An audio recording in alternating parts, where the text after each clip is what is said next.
birthday party. And I said, and so she said, well, I'd kind of like to have a band, and I'd kind of like to have, all this food and all this. So I hustled upstairs and talked to them about setting something up. And I said, they said, how many will it be? And I said, 25 or 30.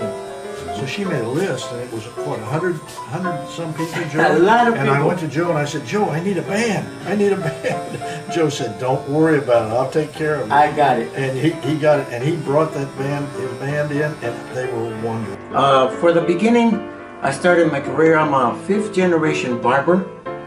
So I'm the 5th generation, which has been a very prolonged, beautiful career.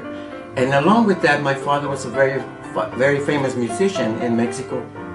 And my mother was an opera singer. So I took up the music, and because of the music, I was introduced to a lot of wonderful people in that industry.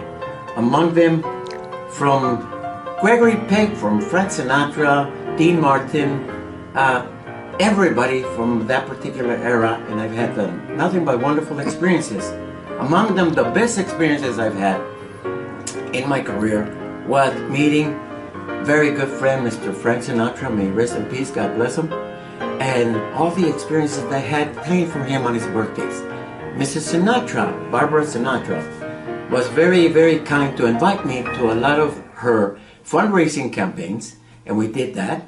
She was involved with everything in the valley, and also invited me to play for Mr. Sinatra, her husband, at his birthday parties. And with these, I met a lot of his very close friends, and he introduced me to a lot of wonderful people.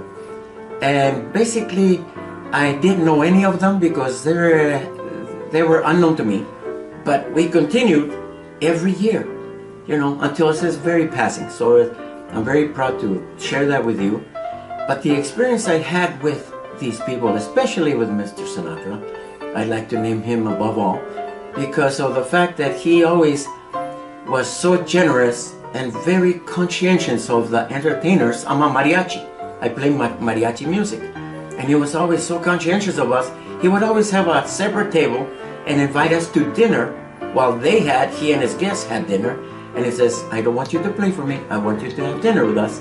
If you feel like playing, Joe, go right ahead. So it was the very first and the very last, because nobody's ever done that for us, which was very, very unique.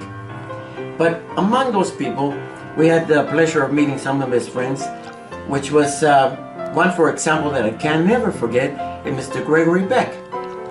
Mr. Gregory Peck and Mr. Sinatra made a wager one time, and Mr. Peck wagered to Mr. Sinatra that I was too young to know a specific song. And this specific song belonged to me because it was their bet. He says, Mr. Sinatra says, Joe, he has a request, and I bet him that you know it. The bet, I don't know what it was, but I said, Mr. Sinatra, I don't mind disappointing Mr. Peck, but I don't want to disappoint you. So ask him what the song is. Coincidentally, the song he chose was Nunca Jamás. In English, means never again. And the song was written by my grandpa, Lalo Guerrero. So Lalo Guerrero wrote it, and I told Mr. Sinatra that he had won the bet automatically, because not only did I see the sung the song, and written the song again, but I sang it better than both my grandfather and my father. So that was it. Upon singing that, Mr. Sinatra went over to Mr. Peck and received the wager that they made. And he turned immediately around and he says, Joe, this is yours. It was 3 $100 bills. Unbelievable. And he says, don't worry about it, it's yours. I said, Mr. Sinatra, I can't take this, it's your win. That's nonsense, he's gonna get it for me on the next round of golf we play. So that was the funniest thing that I've ever seen.